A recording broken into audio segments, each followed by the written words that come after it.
What's up, guys? It's Zach. I'm gonna make this quick today because I'm holding the camera with my left hand, and I'm kind of, I don't know how long I'll be able to hold it stable.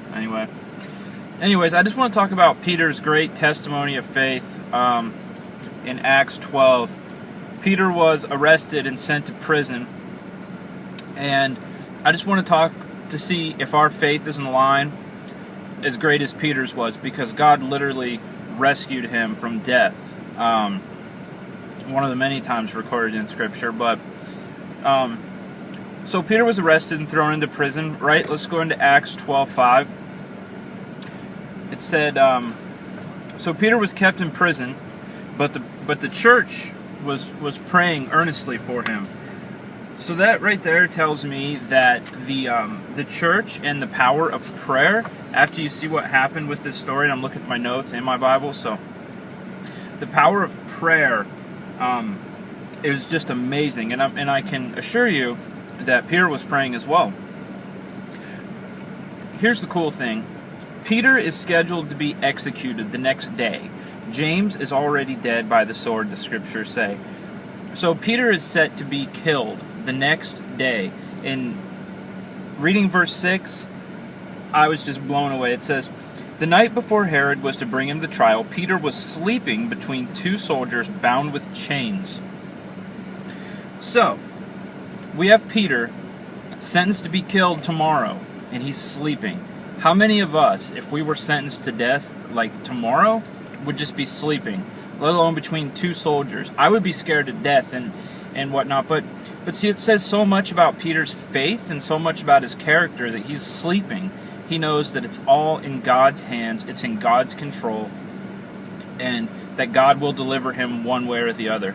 So that kind of faith gives him a peace and tranquility that allows him to just sleep and just rest, knowing that it's all in God's hands. Again, I wish I could spend more time on each individual thing, but I kind of want to move through it.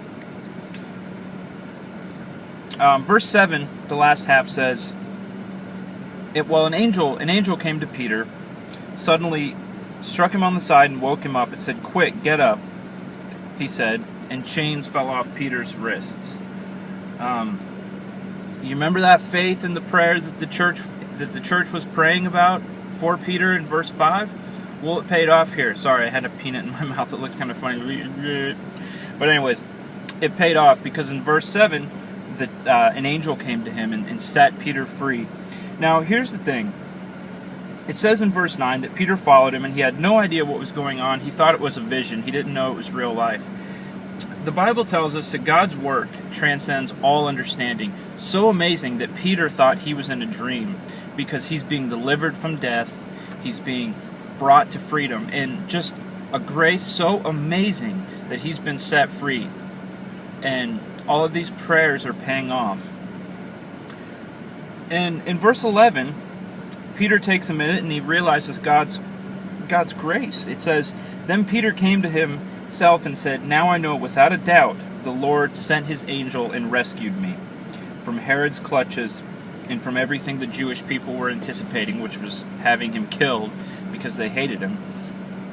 So, after all of this, and he is set free, he finally says, wow, my faith and the prayer of the church has saved me in God's grace.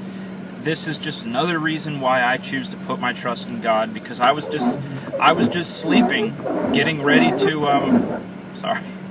I was just sleeping, getting ready to die, but I knew that God would take control of it. An angel came to him and delivered him. Here's the last part I want to touch on.